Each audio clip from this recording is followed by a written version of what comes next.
Rise of emperor के episode 08 के साथ हाजिर हो। तो लास्ट एपिसोड के एंड में master who chaotic hard forest के बारे में बताते हैं कि इसके 14 लेवल्स हैं और तुम्हें यहाँ पर आगे बढ़ने के साथ साथ इल्यूजन्स काफी ज्यादा स्ट्रॉन्ग होती जाएंगे और अगर तुम वहाँ पर आगे ना बढ़ पाए तो तुम्हें क्विट करना होगा, वरना तुम पागल हो जाओगे। मास्टर हु से कहता है क्लींजिंग इंसेंस सेक्टर जो है ये भी काफी हजारों साल पुराना सेक्टर है। इसकी वजह से इनकी हिस्ट्री भी काफी ज्यादा पुरानी है और इनकी फेम भी काफी ज्यादा है। इसलिए हम लोग नहीं चाहते कि तुम्हारा प्राइम डिसाइपल जो वहाँ पर अपनी पैंट में सूसू कर दे। इसी वजह से हम लोग चाहते हैं कि अगर तुम वहाँ पर हार मान लेती हो तो जल्दी से वापस आ जाना। मान लीजिए उसकी बात सुनने के बाद कहता है कि अपनी बकवास बंद करो, तुम यहाँ पर कब तक इसी तरह बकवास करते रहोगे, जल्दी से जल्दी यहाँ पर स्टेज को स्टार्ट करो, चलो जल्दी से अपनी प्रिंसेस को बुलाओ ताकि वो मेरे साथ यहाँ पर आकर कम्पीट कर सके। ये बात सुनने के बाद वो लोग काफी ज्यादा गुस्सा हो जाते हैं। मास्टर जू से कहते हैं कि क्या तुम्हें लगता है कि हम लोग यहाँ पर अपनी प्रिंसेस को तुम्हारे साथ कम्पीट करने देंगे? तुम इस लायक नहीं हो कि तुम हमारी प्रिंसेस के साथ यहाँ पर कम्पीट कर सको। अगर तुम्हें यहाँ पर किसी के साथ कम्पीट करना है तो वो मैं हूँ, मैं यहाँ पर तुम्हारे साथ कम्पीट करने वाला हूँ। क्योंकि यहाँ पर ट्रायल में एक तरफ से इनके सेक्टर का बंदा होगा और दूसरी तरफ से क्लींजिंग इंस्टिंक्ट सेक्टर का बंदा होने वाला है। तो मान लीजिए उसकी बात सुनने के बाद कहता है कि मुझे लगता है कि तुम्हारा सेक्टर भी काफी ज्यादा फेमस है, लेकिन मुझे नहीं लगता कि मुझे यहाँ पर तुम्हारे जैसे एक बंदे के साथ यहाँ पर कम्पीट करना चाहिए, क्योंकि मैं तो अपने सेक्टर का प्राइम डिसाइपल हूँ जबकि तुम सिर्फ और सिर्फ एक लो लेवल के प्रोटेक्टर हो। तुम्हें क्या लगता है कि तुम्हारे जैसे गार्डियन के यहाँ पर हारने पर किसी को कोई फर्क पड़ेगा?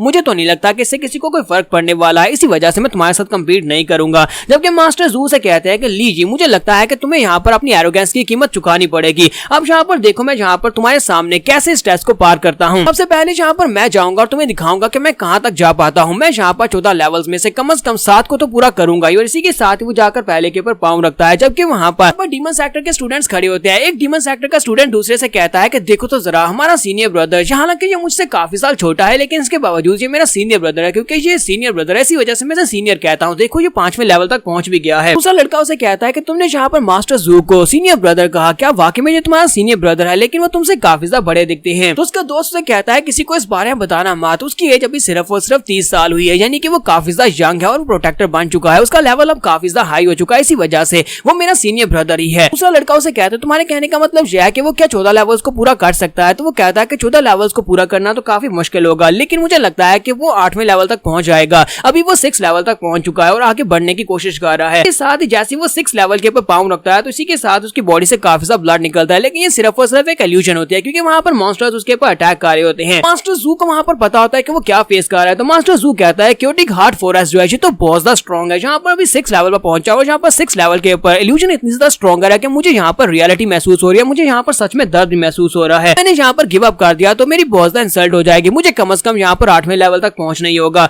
और इसी के साथ ही वो जंप करते हुए अगले लेवल पर पहुंचता है। जैसे ही वो 7th लेवल के ऊपर जंप करता है इसी के साथ ही वहाँ पर बहुत सारे कंकाल निकलते हैं और सभी कंकाल उसके ऊपर अटैक करना शुरू कर देते हैं। तो वो उनसे कहता है कि मेरे रास्ते से हट जाओ और यहाँ पर वो एक गलती कर देता है, वो अपनी पावर्स को यूज करता है। जैसे ही वहाँ पर अपनी एनर्जी को यूज करते हुए उन कंकालों के ऊपर अटैक करता है, इसी के साथ ही वो 7वें लेवल के ऊपर पाँव रख देता है और कहता है कि देखो मैं 7वें लेवल पर पहुंच गया, 7वें लेवल तक पहुंच चुका हूं, बस मुझे एक कदम आगे बढ़ाना और मैं 8वें लेवल पर पहुंच जाऊंगा। दूर खड़ा मां लीजी जो होता है वो मुस्कुरा रहा होता है और कहता है कि इस बेवकूफ को पता ही नहीं है कि यहाँ पर कौन सा टेस्ट दे रहा है। केओटिक हार्ड फॉरेस्ट, इसके टेस्ट का मतलब यह है कि तुम्हारे हार्ट को देखना चाहता है, ना कि यहाँ पर तुम्हारी पावर्स को। जितना ज्यादा तुम यहाँ पर अपनी पावर्स को यूज करोगे उतना ज्यादा तुम्हारे पर बड़ा बैकलैश पड़ेगा। और इसी के साथ ही वहाँ पर बैकलैश पड़ता है, वहाँ पर सामने की तरफ से एक बड़ा सा डीमन का हाथ निकलता है जो कि प्रोटेक्टर जू के ऊपर पड़ता है। मास्टर जू जो होता है उड़ता हुआ बाहर आकर गिरता है, स्टेप्स के ऊपर से बाहर आकर गिर जाता है। हालांकि उसने 7 लेवल्स को पार कर लिया है। और जहाँ पर बाकी के सभी डिसाइपल कहते हैं कि मास्टर जू को क्या हुआ, मास्टर जू को क्या हुआ? मास्टर जू कहते हैं केओटिक हार्ड फॉरेस्ट जो है ये काफी ज्यादा स्ट्रॉन्गर था और वहाँ पर इल्यूजन इतनी ज्यादा स्ट्रॉन्ग थी कि मैं 7वें लेवल से आगे नहीं जा पाया। जबकि मास्टर हु उसके पास आते हैं और कहते हैं कि जू तुम्हें परेशान होने की जरूरत नहीं है, तुमने काफी अच्छा किया। अगर तुम यहाँ पर 7वें लेवल तक पहुंच पाया तो मुझे नहीं लगता कि वो लड़का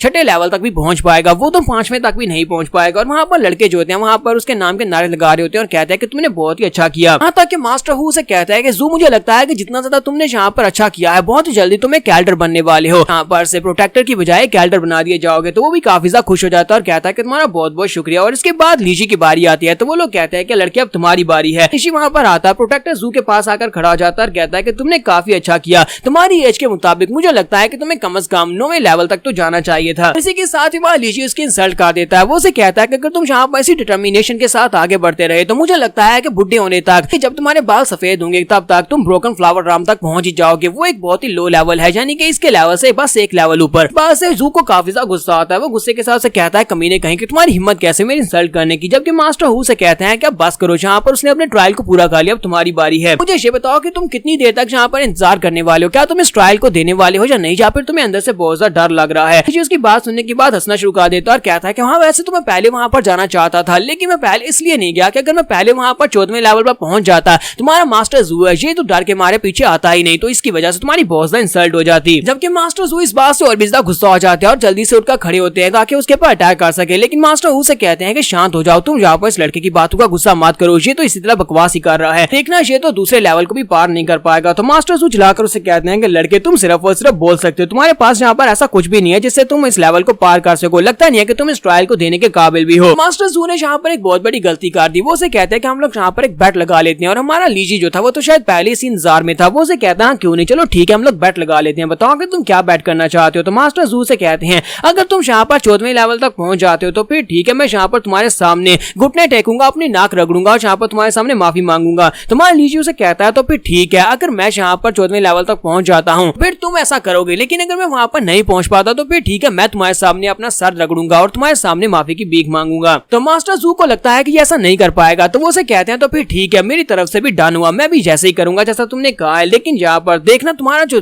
सारे का सारा एटीट्यूड है वो मेरे पाँव के नीचे पड़ा होगा, क्योंकि तुम क्लिंजिंग इंस्टेंस सेक्टर के प्राइम डिसिपल हो, लेकिन तुम अपने सेक्टर की भी यहाँ पर इंसल्ट करवाने वाले हो जब तुम इन सभी लोगों के सामने अपना सर मेरे सामने झुकाओगे एक लोली प्रोटेक्टर के सामने। लीजी उसे कहता है कि ये तो वक्त ही बताएगा, और इसी के साथ ही लीजी जो होता है वो सबसे पहले जाकर स्टेप के ऊपर खड़ा हो जाता है। जब वो पहले स्टेप के ऊपर खड़ा होता है इसी के साथ उसकी बॉडी के अंदर से काफी सारी एनर्जी निकल रही होती है, या फिर वो सारी एनर्जी जो होती है वो आसपास उसकी बॉडी की तरफ आ रही होती है। तो लीजी जब जाकर पहले स्टेप के ऊपर खड़ा होता है तो 1 घंटा ऐसे ही गुजर जाता है, वो सभी डिसिपल्स जो होते हैं वहां पर खड़े होते हैं, जबकि उनमें से कुछ वापस चले गए थे। तो एक लड़का भागता वापस आता है और कहता है कि बताओ यहाँ पर क्या सिचुएशन है। तो पहले वाला जो वहां पर खड़ा होता है वो से कहता है कि सिचुएशन यहाँ पर खाक होनी है, वो लड़का पिछले 1 घंटे से पहले स्टेप के ऊपर खड़ा है, वो पहले स्टेप से आगे नहीं बढ़ा, पता नहीं उसे वहां पर क्या हुआ है, शायद वो जिंदा भी है या नहीं, वो एक ही स्टेप के ऊपर जमा हुआ है। लीजी जो होता है वाकई में वहां पर पहले स्टेप के ऊपर ही खड़ा होता है, तो वो लड़के वहां पर बहुत ज्यादा खुश होना शुरू हो जाते हैं और कहते हैं कि लगता नहीं है ये आगे बढ़ पाएगा, हमें तो लगता है कि वो वहां पर खड़े खड़े मर गया है, क्योंकि वो इतना ज्यादा डर गया था जिसकी वजह से वो वहीं पर मर गया, और अगर वो जिंदा है तो हमें लगता है कि उसे पीछे हट जाना चाहिए, हमारा टाइम नहीं वेस्ट करना चाहिए, क्योंकि हमारा टाइम जो है बहुत ज्यादा कीमती है और वो वहां पर खड़े खड़े हमारा टाइम वेस्ट कर रहा है। हुरन की बातें सुनने के बाद कहता है कि ये सभी कमीने यहाँ पर और थोड़ा सा इंतजार नहीं कर रहे, मेरा सीनियर ब्रदर वहां पर पहले स्टेप के ऊपर खड़ा, मुझे लगता है कि वहां पर कोई रिचुअल परफॉर्म कर रहा होगा या फिर किसी मार्शल आर्ट्स की टेक्निक को यूज करने की कोशिश कर रहा होगा, उसके पास कोई ना कोई प्लान तो जरूर होगा। मुझे नहीं लगता कि ब्रदर लीजी यहाँ पर पहले इतनी एरोगेंस से बात कर रहा था और अब यहाँ पर वो सिर्फ और सिर्फ पहले स्टेप के ऊपर पहुंचा और इससे आगे ना पहुंच पाया, ऐसा तो बिल्कुल भी नहीं हो सकता, क्योंकि मुझे इसके ऊपर बहुत ज्यादा भरोसा है। और इसी के साथ हमारे लीजी की तरफ दिखाते हैं कि हमारा लीजी वहां पर खड़ा होता है और उसके आसपास वो सारी की सारी इल्यूजन्स होती हैं, लेकिन उन सभी इल्यूजन्स की तरफ देख भी नहीं रहा होता, और इसी के साथ हमारा लीजी अपनी आंखें खोलता है और इसी के साथ ही वो सेकंड स्टेप के ऊपर खड़ा हो जाता है, साथ ही वो मुस्कुरा रहा होता है। तो वो सभी डिसिपल्स कहते हैं वो देखो वो आगे की तरफ बढ़ रहा है। तो जब वो दूसरे स्टेप के ऊपर पहुंचता है इसी के साथ ही वो तीसरे स्टेप की तरफ चल पड़ता है। तो डिसिपल्स कहते हैं ये क्या, हमें तो लगा था कि वो वहां पर खड़ा खड़ा सो गया है, लेकिन वो तो आगे की तरफ बढ़ना शुरू कर दिया, अब उसने तेजी के साथ आगे बढ़ना शुरू कर दिया, वो तीसरे लेवल की तरफ आगे बढ़ रहा है। तो यहाँ पर हम लोग अपनी एपिसोड 08 का एंड करेंगे। एपिसोड की एक्सप्लेनेशन अच्छी लगी हो तो कमेंट करके जरूर बताइएगा, चैनल को सब्सक्राइब कर दें, वीडियो को लाइक और शेयर कर दें। शुक्रिया।